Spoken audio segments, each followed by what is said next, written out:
Hello, hi, Professor Kaal. How are you? Your sound is not coming in. So, It should be better now. Can you hear me? Okay, much better. Excellent. Yeah, great to see you. And everyone else who's watching the live stream, please say hi in the chats. I love to see those and see where everybody is. So we can start. Just a very brief introduction. I'm Nina Xiong from Binance Academy. And as a lot of you know who watch the live stream for some time, Binance Academy's mission is to teach everyone about blockchain technology, and we are one of the largest learning hubs in the industry. So today, I'm very happy to have Professor Wulf Kaal, professor at the University of St. Thomas, joining us for a discussion decentralized autonomous organizations, or DAOs, how they work, the challenges they face, and how to fix them. So Professor Kaal, maybe you can first introduce a little bit about the research you've done on DAOs. You recently published an article about the myth about DAOs, which is very interesting. So yeah, just give a little bit backgrounder on you and your research. Yeah, sure. Thank you for having me now. So I'm a PhD trained economist. I teach law, but I've been trained as a new institutional economist. And new institutional economists deal with institutions and governance of institutions. And so I've been contributing over 100 articles and one book in this context to the academic literature. And the DAO issue came up about 10 years ago in my research in the context of dynamical regulatory tool sets. And I've been working in that field now, as I said, for 10 years. And I have started implementing the math models and theoretical insights into DAO infrastructure. They are now, this model is used in 4 DAOs at this point. And I guess I should talk a little bit about what DAOs are before I go into more details and answer more questions. Yes, please, of course. Okay, so when we talk about DAOs, so decentralized autonomous organizations, we generally need to acknowledge that no two intelligent minds will agree on what a DAO actually is when you go down to the nitty-gritty. So most people associate it with lack of leadership, flatter hierarchies or no hierarchies, and some of those elements. However, we see a lot of people using DAOs these days for fundraising campaigns, right? And that's not where DAOs are coming from. That's not the idea of what DAOs can do for society at large, right? So one thing that's very important in the DAO context is it's a community building tool set, right? It exists to help people in decentralized autonomous and anonymous systems coordinate their conduct, yeah? And they are upgrades to smart contracts, right? So DAOs are smart contracts, but at the same time, the underlying governance in DAOs helps smart contracts being utilized in a broader setting.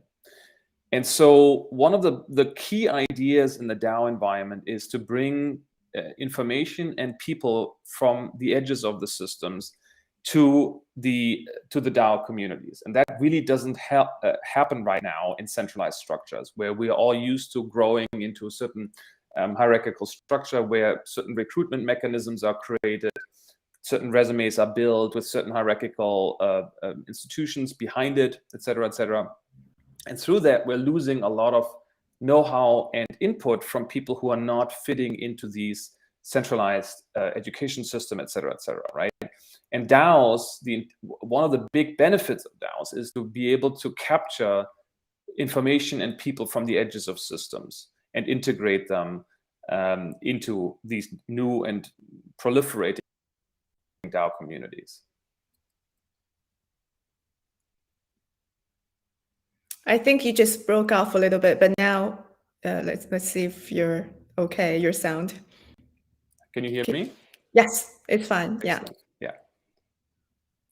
So yeah, should I talk more about DAOs in general, or? Yes, but before you do that, I do have to do a brief disclaimer and want to say hi back to Alexandra and Marcelo. Please tell us where you're from, and everybody else, if you can like also just say hello and say where you are. And also if you have any questions, you can submit them now and we will try to answer them later. So the disclaimer is very important that we must do every time, which is that the opinions and statements made during this webinar are for general information and educational purposes only and should not be construed as financial advice, recommendations, or solicitations. So Professor Kaal, the explanation you sort of like give on DAO is a little bit different from other people. I think most people think of DAO as, especially when you talk of blockchain, as a governance structure, as a governance tool. So I think your definition is much more broader, and it's also more, I guess, focused on the technical part of it, smart contracts and all that. So it most certainly is a governance structure, but governance drives Web3, right? So this is tricky for a lot of people to wrap their heads around, because we think of Web3 as being technology and smart contract based, but the underlying governance. So when you look at what all the existing layer one chains are doing, right, and how they're coordinating their conduct. Many of them run into community governance issues, right? And that is exactly what DAOs are there for. The problem is that we haven't done the research on the layer one level in governance during the last bull run 7 years ago. And so here we are, we're still stuck with a lot of the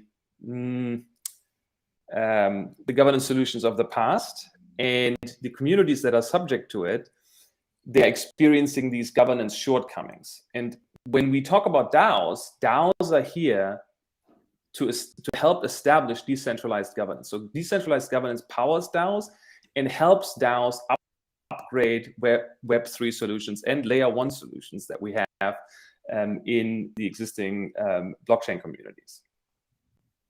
Okay, so Marcelo is from Brazil and Alexandra's from Georgia, and we have some other people. So great to thank you for saying hi, and thank you for joining us. And we'll try to make this conversation interesting. So, Professor Kaal,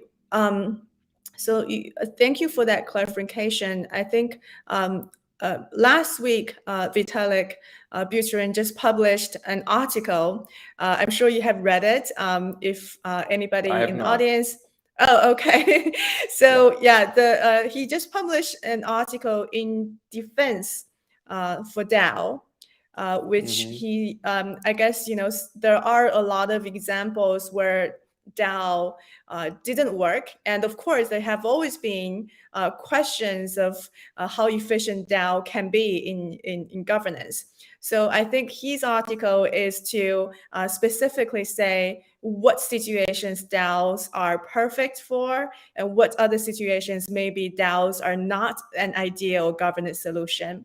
It's quite interesting, but before we go into that, maybe you can give a little bit history on DAO in practice. What are the failures and when are they successful and why?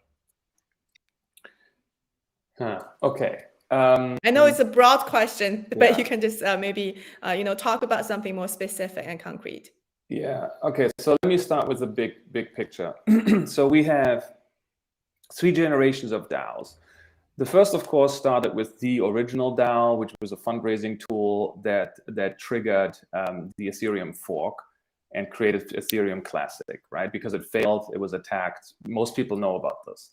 So that DAO was a fundraising DAO with a very particular purpose in an Ethereum environment. Next generation DAOs, people started experimenting with DAOs, what works, what doesn't work. And a lot of people didn't think about this idea of legal wrappers for DAOs, right? So the problem is for people who use DAOs, they assume that the code governs all the interaction. Smart contracts govern this, and that is correct to the extent that the smart contracts have the right governance solutions in these structures. However, if you don't create a legal environment in which the DAO members fit into this structure, if you don't create these what we call legal wrappers, can you maybe explain legal wrap-ups? Say that again. Can you please explain legal wrap-ups? Okay, so yeah, so second generation DAOs, right? People start saying, oh, we're going to do all kinds of things with this code that was used in the first DAO. We're going to do treasuries, we're going to do fundraising, we're going to coordinate and create communities, et cetera, but they don't think about what happens if money is used in these DAOs and something goes wrong. Somebody feels neglected, wants to trigger a lawsuit. Who are they suing, and who are the counterparties, and are the people in the DAO subject to these lawsuits? Okay, so the reason, and you have to understand, if a lawyer looks at a DAO, by default they will always say this is a partnership, because it is two people or more as co-owners for profit, right? That's the definition of a partnership under US law. And they look at DAOs and they believe that DAOs are partnerships. Well, what happens if we label a DAO a partnership under US law, or in any jurisdiction really? What happens is you trigger joint and several liability, which means that anybody in this DAO can be sued for any amount that's at stake. So any third-party creditor can come in and sue any single individual in that DAO. Yeah. So that's why people started in the third generation, started experimenting with DAO legal wrappers, okay? Because they don't want that outcome that afflicted a lot of second generation DAOs, where you always had the threat of being personally sued for the entire amount at stake. Yeah. So legal wrappers here are references to entities that are associated with a DAO, and the entity is the limited liability entity that protects the members of the DAO community.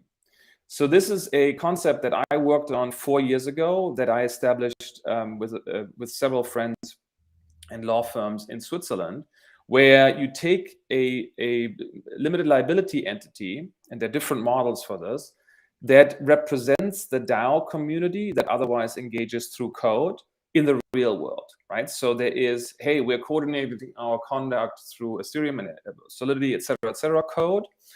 But when it comes to signing these contracts, the entity that is backing the DAO is the limited liability entity that is responsible for the contract, right? So you segregate the liability in the DAO from the actual DAO members, and you allocate that liability to what we would call in legal parlance a legal wrapper for the DAO. Yeah. Okay, so that's just sort of basic background. When we look at some of the DAOs that are out there, so Anubis DAO, which was a fork of Olympus DAO, there's Snowdog DAO, there's a whole bunch of these cases that went wrong, right? So in Anubis DAO, they launched a token sale, and there was a lot of insider abuse, and people started arguing about rug pulls, right? So rug pull is this problem that somebody designates a treasury wallet and changes ownership of a treasury wallet, or changes the code, has the power to change the code under which the DAO is coordinated. And so Anubis was one of those, Snowdog was one of those, where we had insider abuses, where we had insiders, people who were part of the DAO, start manipulating code and reallocating assets, et cetera, right? So those are some of the cases that we've seen, and they were relatively public. And there's several others recently. So every couple of weeks, there's one DAO that where you see those problems. And most of these problems are subject to and result from lack of proper governance, right? So there's the insider abuses where somebody siphons off assets from a DAO because he or she had the ability to do that because there wasn't proper governance in that DAO, right? And then there are these problems with external takeovers. So for instance, the Build Finance DAO is one of those famous or infamous here examples, right?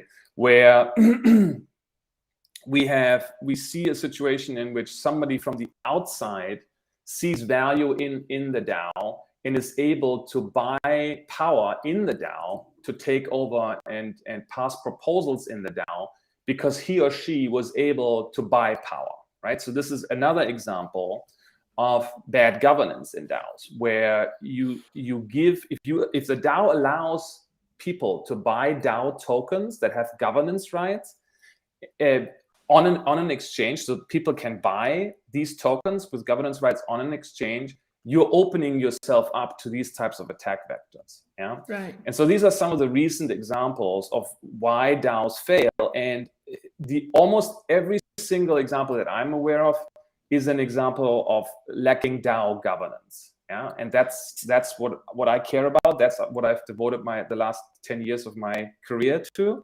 And so it's all about DAO governance. You need to get DAO governance right. Yeah. When you talk about DAO governance, like a major part, isn't that the major part about token rights and also voting mechanisms? So I think a lot of the issues, what you described, there are many different voting schemes, and each of them have their pros and cons. The one token, one vote system, of course, it's very easy to exploit. You can use a flash loan, and this is have been done before. And so we have seen, like, basically each way have its own pro and cons. Like, what do you see in terms of like voting schemes? What is the best solution? Okay, I have to say I'm biased up front, but you're exactly right. So this old idea of one person, one vote, it is really mind-boggling that Web3 people are still using that, but they're using it because it's familiar. You have to understand, if you come out of centralized systems, that's all we use. Right, for the last 200 plus years. That's all people know, right? So they're using the same tools and building them into DAO and Web3 solutions. And we have terabytes of data on why that doesn't work. It creates two-party systems, and the two-party systems then grind themselves out, and all these horrible things, right? So other people have started, but Vitalik has supported quadratic voting, which is a collective decision-making procedure which involves individuals allocating, so people who have the right to vote, allocating these votes to express the degree of their preferences, right? So one person, one vote, you just vote one way or the other way, but you can't signal how much you believe that you're voting, sorry, how deep your voting could go. So you can't say, hey, I have 10 tokens and I'm allocating, all 10 to the cause. You can't say that in the existing system. So quadratic voting is one of those experiments that people are dealing with and have proposed. And I support quadratic voting as a first step, but it's not enough. There's a lot of additional metrics in voting that go much deeper. And I don't want to promote my book, but reputation token staking is what I write about in my book, and it goes quite a bit deeper. And the opportunities that come out of that are quite significant. So to me, and my co-author Craig Calcaterra, it is about reputation staking in governance solutions. That's a very big field. So I don't know if we want to necessarily go into that in this initial conversation, but yeah, that's what my main take is, which is reputation staking for governance. It's just like, when you go into like different ways and new ways of voting systems, things can get really complicated. very quickly. And Yes. I mean, that's another sort of challenge DAOs face. That Yes. like. So let me just say that once. Sorry, I'll let you finish. I apologize. No, go ahead. So I'm getting excited. So the complexity. So when we talk about these complexities, what you have to understand is most engineers, they're used to taking certain systems, certain pieces of code and combining them. And that is an established practice in the engineering communities. And I'm not critiquing that, please don't get me wrong. But that is something that the Web3 communities and blockchain dev teams, they do this all the time, right? They take certain pieces of code here, they combine it with another piece of code, and they're creating something new. And that's how it is. The problem, if you do that, you never look at the system holistically. So because I realize the threats that we're all under and doing this the engineering way, I worked with Craig Alcantara, who is a dynamical system, who looks at all the moving parts and how they all, every little cog, if you move it too much, how does that affect all the other cogs, right? And he and I built a model around this with math, right? With fully modeled. And I'm afraid that's what is needed. You cannot have these. So that took 10 years. Okay, so it took 10 years to build that model. So and by the way, anything you do in this field is always constant experimentation, right? So there's a baseline equilibrium model that you put forward, and then you this is what I've been doing the last 4 years now. Then you let people use it, you collect data on it, and the model suggests certain outcomes, but you still have to collect all the empirical data to validate these outcomes, right? And some communities, and we see this like every week, somebody else wants to tweak the model because they make assumptions about what they know, but how the equilibrium model works that is not entirely consistent with the equilibrium model, and they start making changes. And that's fine. That we want that experimentation, right? This is the entire Web3 space is a field of experimentation, right? Crypto economics, all these things is all experimentation, right? But what you have to do is you have to work within the equilibrium key features, and you have to collect the data. And then you let people experiment with those, and they're all different DAO instantiations of the model, right? And you collect the data and you evaluate which model supports outcomes differently, right? And that's the process we're finding ourselves in, right? So it's all about equilibrium model and experimentation within the model. The problem is, Nina, that a lot of people, they don't experiment with quadratic voting and what I'm talking about. They're going straight back to the old stuff. Well, we already know that didn't work. Okay, so in the DAO space, you will see, unfortunately, a lot of cleansing happening, right? Because if you use governance structures, and by the way, the old stuff can work up to a certain extent, and then it gets attacked, identified earlier. And then most of these DAOs that are out there that have significant treasuries, they fall into the same problems, right? I get these calls every week now, so it's like it's an ongoing issue, right? And the same goes for the layer one. So it's all about decentralized governance solutions and decentralized governance solution experimentation, but not with the old things. We have to move forward in experimentation and experiment with quadratic voting and reputation staking engagements in what I would call an equilibrium model. And that takes time. Yeah, so I think we will need probably another 5 years until the next bull run. And when things are down, things are actually getting built, right? When the market is down, people actually buckle down and said, "Oh gosh, maybe we should start building something." So I'm having a pretty good time right now. Yes, exactly. So just by the way, like what you were saying about the next bull run, I'm sure you're not suggesting the length of the current market condition or a prediction of when is the next bull run coming. It's just for it's not any like advice for positioning anyone's portfolio. Of course not. So yes, just a disclaimer. Now coming back to DAOs, we will perfect and we will experiment on the voting schemes, and we're going to make things better and better, I'm sure. But if we go back to a more fundamental, I guess, more philosophical question, which is, are DAOs, DAOs should be used in all situations in Web3, or are they only fitting for certain type of conditions or certain type of situations where they are maybe a better governance solution than a centralized solution? So going back to the Vitalik Buterin's article, he made the point that there are two sets of conditions when we make decisions. One is a convex situation, another is a concave. So during the convex decision-making scenario, decentralizing the decision-making process can lead to confusion and low-quality compromises. But if it's a concave decision-making process, then relying on the wisdom of the crowds can give better answers. So basically, he's saying, there are a certain set of conditions when DAOs are the better governance solutions. What's your view on this question?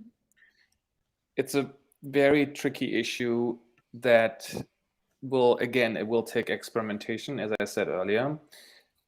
So we already know that there are certain fields of mainstream entity usage that are prime target for engagement. So we are looking at benefit corporations, 501c3s.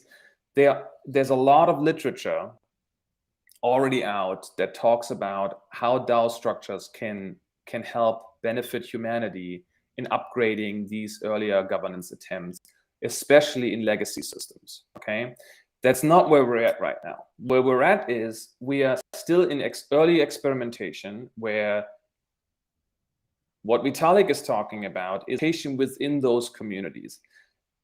And he can segregate it the way he does. I think that's again, I haven't read the article, I apologize, and I will.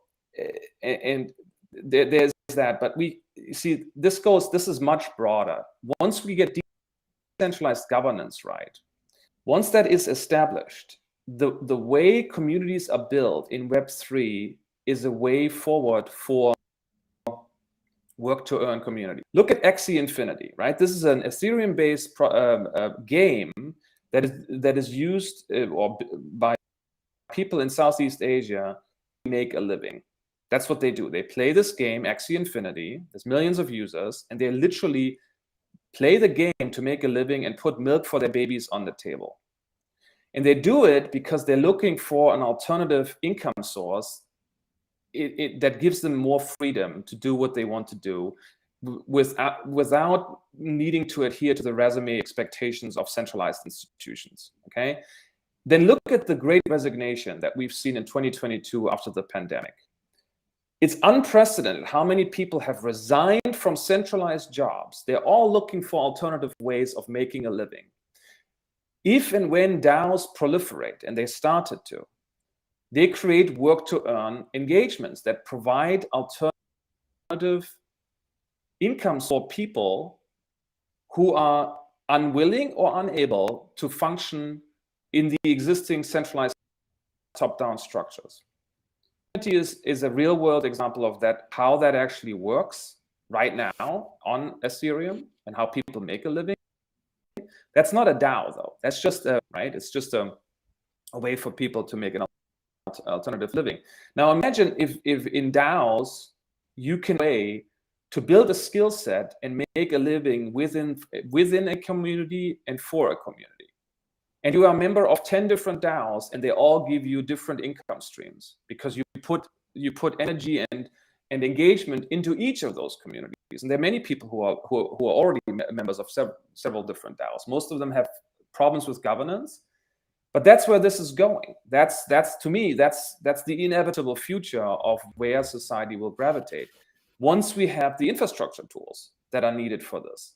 Yeah, so to me, this is play to earn, work to earn. Work to earn very likely is going to be one of the main, if not the DAO application. So it's not about fundraising. It's about people finding each other and creating skill sets with each other, selling those skills to other communities. And we already see this. I'm part of 4 DAOs where that's already happened, where one DAO seeds the next DAO because you need a skill set that you don't have in your DAO. So you create the new DAO, you seed it, you fund it, they provide the skills, they provide the work out for the first DAO, and that's how they do business. It's already happened, right? And so to me, that's the future of DAO governance solutions. But again, the common denominator for all of this is you have to get DAO governance right. So sorry, I apologize for, I think, a bad connection. Professor Kaal, I'm not sure, but I think your sound is a little bit on and off sometimes, but I guess this is what the best we can do, and I want to apologize for the audience. But so I guess what you were just describing is a much more broader, social evolution that you see happening in the future. And I guess the key question is, like, do you think we're going to figure out DAO governance? Is the answer to that question a definite yes, or somewhat hesitant yes?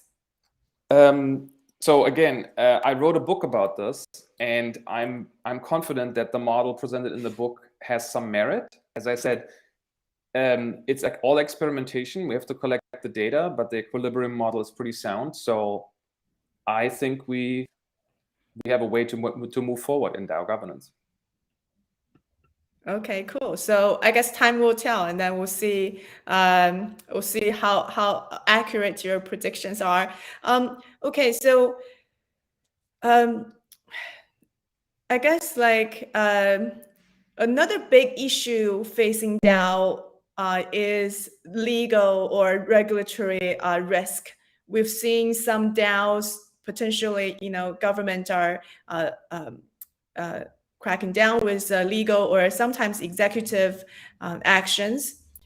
So, this is ongoing and maybe have a trend of potentially strengthening and worsen. How do you see the regulatory or the legal aspect of DAO right now? And what are some of the, I guess, things that concerns you? Yeah, so you're absolutely right. There is a lot of movement in this field, and there are some high-level cases where the government makes their point. In America, there are several jurisdictions that are experimenting. So we have the Wyoming DAO environment where Caitlin Long and other lawmakers were involved and passed the act. We have some experimentation with co-op structures. Sorry, Professor Kaal, maybe you can explain a little bit more detail of the example you just gave. Yeah. Okay, so Wyoming passed a law, I believe it's almost over a year now, under which, under certain conditions, a limited liability entity can use smart contracts under that law to instantiate some of the payment rails for that limited liability entity. So in other words, if you allow smart contracts in a legal wrapper, you're creating what some people would consider a DAO. Yeah. And that is legal now in Wyoming. The problem, of course, with that is that it only addresses a very small field of cases, and it doesn't tackle the federal security law issues that we see come out of Section 5 of the 34 Act and federal issues. I don't want to go too deep into the legal issues here. So when you set up a DAO in Wyoming, and you use this smart contract environment that is facilitated in this limited liability entity out of Wyoming, you are incorporated as a Wyoming DAO. The problem is that you are starting, as soon as you do that, crypto is an international business, right? You're starting to engage with other users, and that's cross-border securities transactions, and federal rules kick in, right? So even if you are established in Wyoming and you're starting to do business with a Delaware entity, and you are falling under the federal securities laws, and the federal securities laws don't treat your token as an exempt token and consider that an unregistered security, you're running into the same problem again. Yeah. So we have other experimentation in Pennsylvania, in the state of Washington. There are certain attempts to deal with co-op type legal wrappers for DAOs. Quite frankly, I would not touch this with a pitchfork in America for now, right? It's just a very, very tough environment. Binance knows a lot about that. And so, yeah, you need to, I'm not making recommendations generally. And not legal advice, of course. No legal advice, no investment advice, no legal advice. There are certain European jurisdictions that are better for this. I'm a big fan of Switzerland. I've built many DAOs in Switzerland in the Swiss environment. You still run into federal law issues in the United States, but you can mitigate those a little bit better and you can control it a little bit better. So the Swiss also allow you to use cryptocurrencies to open legal wrappers, any form, be it a limited liability entity or an association. The Swiss cantons will accept the major cryptocurrencies, that people know, and so it's a more welcoming environment for the DAO communities. And what I see currently happening is that the experimentation happens in those offshore jurisdictions until the regulatory environment in the United States becomes more amenable to the DAO infrastructure. But as DAO communities grow, we have now, I think, over 10,000 DAOs around the world. By the end of the year, we'll probably have 50 or more. A lot of them will die, but you can see that this is coming. And at some point, we would be hopeful that Congress recognizes the influence that comes with that, because there's billions of dollars in DAOs, in DAO treasuries. And once we get the governance right, I think there's a very big part of the U.S. economy that can be affected by DAO business. Great. So everybody in the audience, if you have any questions, please send them in right now so we can have Professor Kaal answer them. But I guess what you just described, in terms of the relatively more friendly regulatory environment in other countries and in Europe. But like you say, crypto is a global business. The moment you interact with someone, like, I don't know, in a place that has a stricter regulation, then you run into trouble. So in that kind of a situation, like, what is the solution to mitigate? Yeah. Yes. Okay. So we're talking here about a two-token model. Okay. So as soon as you introduce fungible tokens that can be sold around the world, you're back in the same problem. Okay. So DAOs, because of some of the problems that we identify with fungible tokens, most of the experimentation that I'm part of in DAOs revolves around non-fungible tokens. Oh, okay. And that is absolutely essential, right? So you're allocating non-fungible tokens to DAOs for governance purposes, and you're paying people with fungible tokens proportional to the non-fungible token holdings they have. Where those tokens come from is immaterial. Now, I don't want to make predictions, but they're non-fungible tokens. They're like point systems. Yeah, they have no value in them other than the cash flow rights that come with those tokens, non-fungible tokens, as they pertain to fungible tokens. But the actual DAO token itself, the governance token, is a non-fungible token. It's just an accounting metric, if you want, right? So with that, you overcome a lot of regulatory problems, because DAO governance is not associated with a token that is traded on an exchange that would fall under federal securities laws. Okay, so that simplifies everything right from the get-go.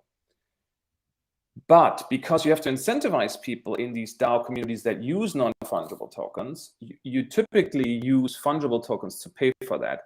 But that is a problem largely of the token issuer of that fungible token. And you can convert those tokens into other cryptocurrencies that are more established, stable coins, etc., and then pay people in the DAO proportional to their non-fungible token holdings with these fungible tokens, right? And with that dual model, you're overcoming a lot of the regulatory issues. Again, no legal advice. This is something that I've been seeing work very well. I'm not endorsing this. I'm not saying that we're dealing with utility tokens here. I'm not saying any of that. But the way the structure works, it overcomes many of the challenges that a lot of crypto issuers otherwise seeing themselves in, because they're issuing fungible tokens and selling them on exchanges. Well, that's I sort of followed what you were saying, the two-tier system, but that's a very interesting, I guess, little tip. But of course, this is not advice. And I guess, yeah, I have no more question. We covered all the topics, and I guess maybe last question is your outlook.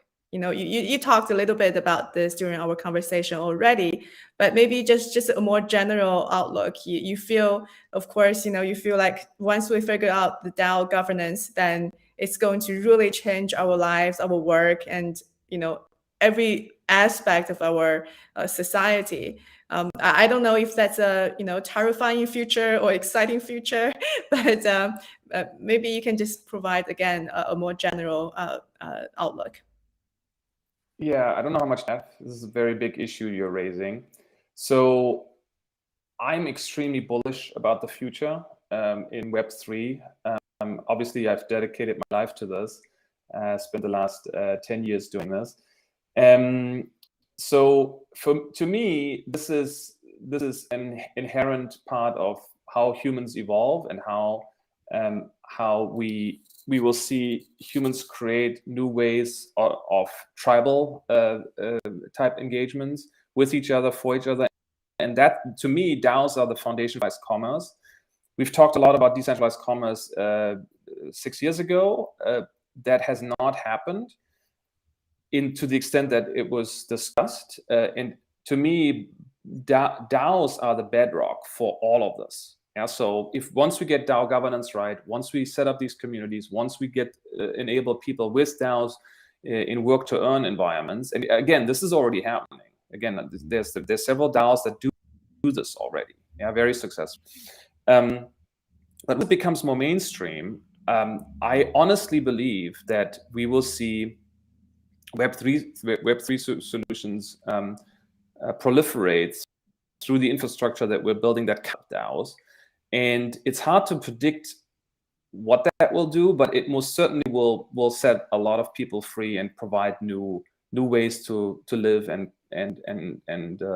create your future.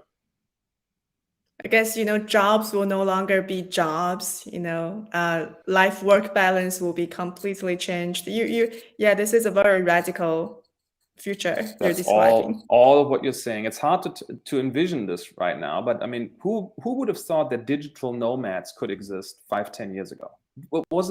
Nobody did this. Yeah, there was a very small part of the crypto community that started thinking about this, and now we have a lot of people who are becoming digital nomads. They're literally living around the world, doing business online, working online, and living wherever they want. Now, it's still a small part of society, but DAOs help that and tap into that. And I mentioned the Great Resignation. All of these factors help here, right? People are looking for. And COVID, of course.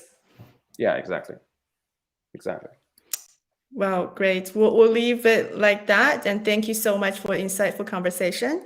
And thank you everyone else for joining us today. And please, stay tuned, follow us on social media. And we are going to have more educational webinars in the future, and where you're going to learn a lot more about blockchain and cryptocurrency. And Professor Kaal, if you want to, I don't know if you're on social media, you want to give a shot about, where people can find you. Yeah, can I leave it here? Or social media. Yeah, no, it's Wulf Kaal. Yeah. First and last at Wulf Kaal. It's all over the place. If you want to find me, just Google your name. You can find plenty of your past work and everything. So, Okay, great. Well, thank you. And we will see everyone next time. And thank you, Professor Kaal. Hopefully we can talk again in the future. Thanks, Dina. My pleasure.